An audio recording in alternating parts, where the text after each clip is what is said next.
Hello বন্ধুরা, good morning. Sorry, এখন good morning বলবো না গুড নাইট বলবো জানি না। এখন বাজে প্রায় রাত্রি 3:30।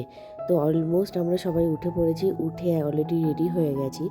তো আজকে যাব আমরা শিলিগুড়ি, মানে এনজিপি যাব।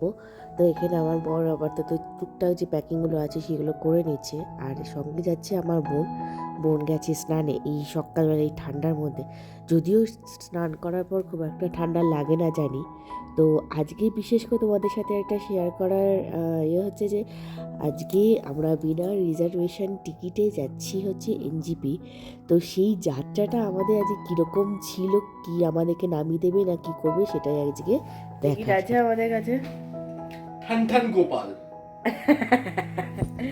টিকিট একদমই নেই। তো শুনতে পেলে আমাদের কাছে কোনো রিজার্ভেশন কোনো টিকিট কিচ্ছু নেই। আমরা জেনারেল যাব বলে ঠিক করেছি, কারণ বাসে প্রচুর দাম।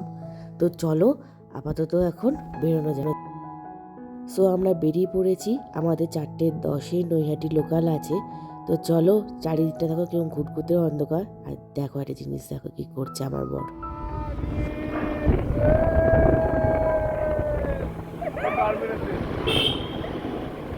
তো চলো স্টেশনের দিকে যাওয়া যাক। এখন একটা ঘটনা ঘটেছে, সেটা তোমাদের সাথে একটু বলি। আমরা যখন স্টেশনে ছিলাম, আমি আমার বর এসছে একটু পরে ব্যাগ ট্যাগ নিয়ে। তো বর আমাকে ফোন করে বলছে ট্রেন ঢুকে গেছে, শিগগির চলে এসো স্টেশনে, মানে লিফটের ওখানটায়। তো শ্যামনগর স্টেশনে লিফটে হয়েছে নতুন, ওখানে গেছি। ওখানে গিয়ে লিফটের মধ্যে আমার বোন নক করছে, বেবি দরজা খোলো। আজকে ও কি চলে গেল? আমরা দুজনেই ভীষণ পরিমাণে কনফিউজ। তারপর দেখি কি ও ওদিক থেকে আসছে। আমি যে কী হলো, তা তুই আবার দরজা নক করছিলি কেন? যে বেবি দরজা খোলো, দরজা খুলছে না। সে যাই হোক, এই তারপর বাহুবলীর মতো নিয়ে ব্যাগপত্র নিয়ে সে ট্রেনে উঠলাম যুদ্ধ করে। যাই হোক, তারপর আমরা শিয়ালদা এসেছি, এখন একটু কফি টফি খেয়ে নিলাম। আর মোটামুটি দেখতেই পাচ্ছি সকাল হতে চলেছে, প্রায় 6:02 মতো বাজে। আর এখানে সবাই আমরা দাঁড়িয়ে আছি। আমরা যাবো ওই যে কাঞ্চনজঙ্ঘা এক্সপ্রেসে করে। জেনারেলে যাব, নর্মাল টিকিট কেটেছি একটা, মানে একটা লোকাল ট্রেনে যেরকম টিকিট কাটা হয় সেরকম কেটেছি। তো সুন্দরভাবে বসার জায়গা পেয়ে গেছি, একদম এত ভালোভাবে বসার জায়গা পেয়েছি কি বলবো। তো যাচ্ছি, আর সকালটা হচ্ছে এত ভালো লাগছে। তো ঠিক আছে, চলো যাওয়া যাক। এখন হচ্ছে বর্ধমান জাংশন। তো একটু হালকা খিদে পাওয়াতে একটু ঝালমুড়ি খেলাম। তো এখনও অনেকটা পথ যেতে হবে, প্রায় 12 ঘন্টা। সকাল 6:30টায় উঠেছি, আর সন্ধ্যে 6:30টায় গিয়ে নামবো। ঠিক আছে, তো চলো দেখতে থাকো ভিডিওটা, আশা করি বেশ ভালোই লাগবে। এখানে আমার বোন আর আমার বর দুজন মিলে এখন খেলতে বসেছে লুডো। সময় কাটাতে হবে, কি করব কিছুই তো বুঝতে পারছি না। এটা একটা অন্যরকম এক্সপিরিয়েন্স। জেনারেলে যাওয়া খুব যে কষ্ট হচ্ছে বা খুব যে খারাপ লাগছে তাও না, বেশ ভালোই লাগছে। কিন্তু হ্যাঁ, রিজার্ভেশন থাকলে একটু আরাম করে যাওয়া যায়। এটা আরাম করেই যাচ্ছি, একভাবে বসে বসে যাচ্ছি, তো পাটাগুলো মোটো ধরে যাচ্ছে। কি আর করা যাবে, চলো। ওই যে বললাম, হুজুকে যাওয়া, তো মানে উঠলো বাড়ি তো কটক যাই, যাচ্ছি ওইভাবেই। তাই জন্য আর কি সুন্দর লাগছে চারিদিকটা, দেখো হলুদ আর হলুদ, উফ, অসাধারণ অসাধারণ। তো চলো একেবারে এনজিবি স্টেশনে এবার নেবে, একেবারে দেখা হচ্ছে। এখনকার মতো টাটা। উফ বাবা, আলটিমেটলি আমরা নেমেছি এনজিপি স্টেশনে সেই সকাল 6:30 থেকে সন্ধ্যে 6:30, 12 ঘন্টা একভাবে ট্রেনের মধ্যে বসেছিলাম। আর ভালো লাগছে না। তারপরে নেমে সোজা একটা টোটো করে যাচ্ছি এখন শিলিগুড়ি একটা হোটেলে। এখানে খুব সুন্দর সাজিয়েছে ক্রিসমাসের জন্য, সেটা তোমাদের সাথে পরে শেয়ার করব। যেহেতু আমাদের হোটেল দার্জিলিংয়ে হোটেল কালকে বুকিং, মানে 24 তারিখে বুকিং আছে। তো সেহেতুই আমাদের তো একটা এই রাত্রিটা শিলিগুড়িতে থাকতে হবে। তাই একটা হোটেলটা বেশ বুকিং করে নিয়েছিলাম আমরা সঙ্গে সঙ্গে অনলাইনে। তো চলো রুম টুরটা একবার করিয়ে নিই। আমার বোন আমার উঁকি মেরে দেখছে। এই হচ্ছে একটা বিগ সাইজের একটা বেড আছে, দুটো চেয়ার আছে বসার জন্য, একটা সুন্দর সেন্টার টেবিল আছে যেখানে একটা কফি চায়ের কিছু পাতা আছে, কাপ আছে, কেটলি আছে, আর খুব সুন্দর একটা মিরর আছে। ঠিক আছে, একটা চেয়ার আছে, টেবিল আছে, এখানে ওয়ার্ড্রপ আছে। বেশ সুন্দর ঘরটা, আমার তো ভীষণ পছন্দ হয়েছে। আর এই হচ্ছে বাথরুমটাও কিন্তু বেশ বড়।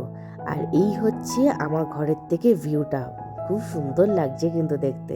আমরা আছি এখন 5 তলায়। তো চলো ফাটাফাট করে এখন রেডি হয়ে আবার বেরোবো। তো আমরা এই আপাতত বাড়িতে মানে হোটেলে এসে রেডি হয়ে আবার বেরোচ্ছি ঘুরতে। Hong Kong market, Hong Kong market. কোথায় যাচ্ছি, কিরকম মার্কেটটা তোমাদের সাথে সমস্তটাই শেয়ার করব। তো চলো ভিডিওটা দেখো শেষ পর্যন্ত, ভালো লাগবে। এই আপাতত এখন ফ্লোর চলে এসেছে, এখন জেনে নেওয়াটা বেটার। তো আমরা বেরিয়ে পড়েছি এখন হংকং মার্কেটের দিকে। তো মার্কেটটা অলমোস্ট অলরেডি বন্ধ হয়ে গেছে, মানে অর্ধেক দোকানপাট আর কি বন্ধ হয়ে গেছে। তো এখান থেকে যেহেতু সেরকমভাবে কিছু কেনাকাটি আমি করব না, তাই সেরকমভাবে কোনো দোকানে ঢুকে জিজ্ঞাসা করিনি কোনটার কী দাম বা কিছু। তো এখানে বেশ জ্যাকেটগুলো খুব সুন্দর লাগছিলো, আমার বোনের এবং আমার দুজনেরই খুব পছন্দ হয়েছিল, বিশেষ করে ব্ল্যাকটা। ঠিক আছে, আর এখানে তো এই সুন্দর সুন্দর ব্রেসলেটগুলোর যেখানে 30 টাকা করে দাম, সেখানে বলছে 50 টাকা, 100 টাকা, 150 টাকা দাম। তো সুতরাং এখান থেকে কেনাকাটা করার কোনো মানেই হয় না। আর সবাই বলছিল যে হংকং মার্কেট থেকে কিছু না কেনাই ভালো, কারণ সেইগুলো নাকি খুব একটা টেকসই হয় না, যেটুকুনি আমি শুনেছি। তো জানি না তোমাদের কি মন্তব্য, একটু আমাকে একটু কমেন্টে জানিও। আর কারা কারা এই হংকং মার্কেটে এসে মার্কেটিং করেছে সেটাও আমাকে একটু কমেন্ট করো। তো এই হচ্ছে সামনে যেহেতু ক্রিসমাস, তো এখানে ক্রিসমাসে নানা রকম ট্রি খুব সুন্দর লাগছে সাজানোটা। তারপর চলে এসেছি রাতের ডিনার করতে। রেস্টুরেন্টটা কিন্তু সত্যি খুব সুন্দর করে সাজানো, ভীষণ ভালো লাগছিল দেখতে। তো একবার রেস্টুরেন্টটা পুরোটাই একবার ঘুরে দেখে নাও।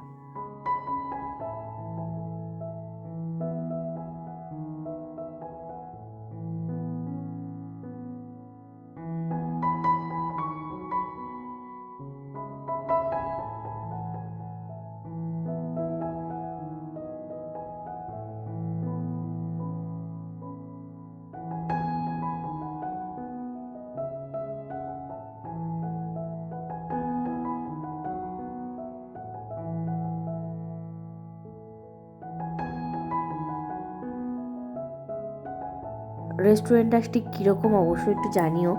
আর এখানে আমাদের খাবার চলে এসছে, ফ্রায়েড রাইস আর চিলি চিকেন। তো চলো খাওয়া দাওয়া করে নিই। আজকে ভিডিওটা এই পর্যন্তই। ভালো লাগলে অবশ্যই লাইক, কমেন্ট, শেয়ার, সাবস্ক্রাইব করবে। আর আমার ফেসবুক পেজটাকে অবশ্যই ফলো করে দিও। ঠিক আছে, তো আজকের মতো টাটা, গুড নাইট।